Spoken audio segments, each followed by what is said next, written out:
ஆண்டவராகிய இயேசு கிறிஸ்துவின் விலையேறப்பெற்ற பரிசுத்தமுள்ள நாமத்தில் அன்பின் வாழ்த்துக்கள். இந்த காலையில் உங்களை சந்திப்பதில் மகிழ்ச்சி அடைகிறது. இந்த நாள் உங்களுக்கு ஆசீர்வாதமாக இருக்கட்டும். நாமும் அல்லது நம்மை சார்ந்தவர்களும் இயேசுவின் வருகைக்கு ஆயத்தமாக இருக்க வேண்டும்.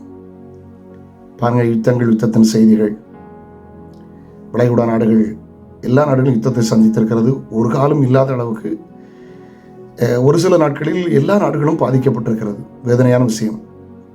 உலகத்தில் ஆண்டவர் படைத்த எல்லா மதமும் எல்லா மக்களும் ஆண்டோடைய பார்வையில் அவருடைய பிள்ளைகளே.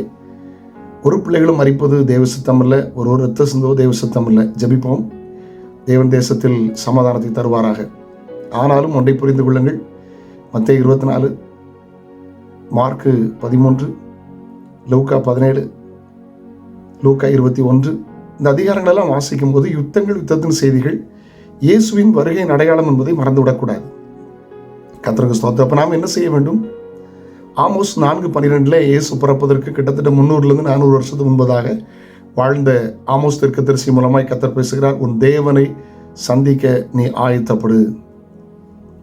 ஆயத்தம் இல்லாமல் தேவனை சந்திக்க முடியாது. அநேக காரியத்தை ஆயத்தப்படுகிறோம். ஒரு பிரயாணத்துக்கு ஆயத்தப்படுகிறோம். வீட்டில் ஒரு திருமணமோ நல்ல காரியங்கள் வரப்போகிறது என்றால் அதுக்கு ஆயத்தப்படுகிறோம். ஒரு பெரிய ஆசீர்வாதமான வாழ்க்கைக்கு போகிறோம், என்ன ஆயத்தப்பட்டிருக்கிறோம்? ஒரு பிரபு விகடன் என்கிற ஒருவனை வைத்திருந்தான். அது பிரபலமாய் அந்த காலங்களில் சொல்லப்பட்ட அநேக உண்மை சம்பவங்கள். அப்போ ரொம்ப அவன் புத்தி கூர்மை உள்ளவன், அறிவுள்ளவன், வேடிக்கையை பேசுகிறவன்.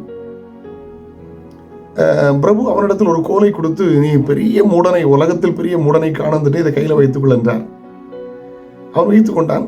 ரொம்ப நாள் ஆச்சு. திடீரென்று பிரபு ரொம்ப வியாதிப்பட்டிருக்கிறார்னு கேள்விப்பட்டு பிரபுவை பார்க்க போனான். ஐயா, தூர பயணமா என்று சிரிப்பாக கேட்டான். எப்போதுமே சிரிப்பாக தான் பேசுவான். ஆமாம், தூர பயணம். 1 மாதத்தில் திரும்ப முடிவீர்களா? இல்லை. திரும்ப முடியாத பயணமா? ஆமாம், வெகு தூர பயணம், திரும்ப முடியாத பயணம். அப்போது அதுக்கெல்லாம் ஆயத்தம் ஆயிட்டீங்களா? இல்லை, ஆயத்தமாகலை. கூடயே கையில் கோலை கொண்டு போயிருக்கிறானா? கொண்டு போயிட்டு சொன்னான், அந்த கோலை நீங்களே வச்சுக்கிடுங்க.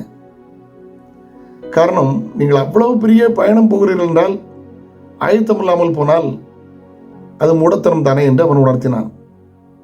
கவனிக்க அன்போடு கேட்கிறேன். கர்த்தருக்கு ஸ்தோத்திரம். இந்த நாளை கர்த்தர் உங்களுக்கு ஆசீர்வாதமாக்கி தருவார். தேவ சமூகத்தில் காத்திருங்கள். இந்த நாள் உங்களுக்கு ரொம்ப ஆசீர்வாதமாக இருக்கும். ஆண்டவரே, என்னை தகுதிப்படுத்தும், ஆண்டவரே என்னை ஆயத்தப்படுத்தும் என்று சொல்லுங்கள். இயேசு சீக்கிரம் வரப்போகிறார். கர்த்தர் உங்களை ஆசீர்வதிப்பார். ஜெபிக்கலாம். பரலோக தகப்பனே, இயேசுவின் நாமத்தில் ஜெபிக்கிறோம். இந்த நாள் எங்களுக்கு ஆசீர்வாதமாக இருக்கட்டும். தகுதிப்படுத்தும். ஆயத்தம் இல்லாத பிள்ளைகள் ரட்சிக்கப்பட, ஞானஸ்தானம் பெற, அபிஷேகம் பெற, பரிசுத்தமாக்கப்பட, பரிசுத்தத்தை காத்துக்கொள்ள உதவி செய்யும். வரையை ஆயத்தப்படுத்தும். இயேசுவின் நாமத்தில் ஜெபங்களும் பிதாவே, ஆமேன். நாளை உங்களை சந்திக்கிறேன். அதுவரை ஆண்டோட கிருபை உங்களை தாங்கட்டும். God bless you. Have a nice day.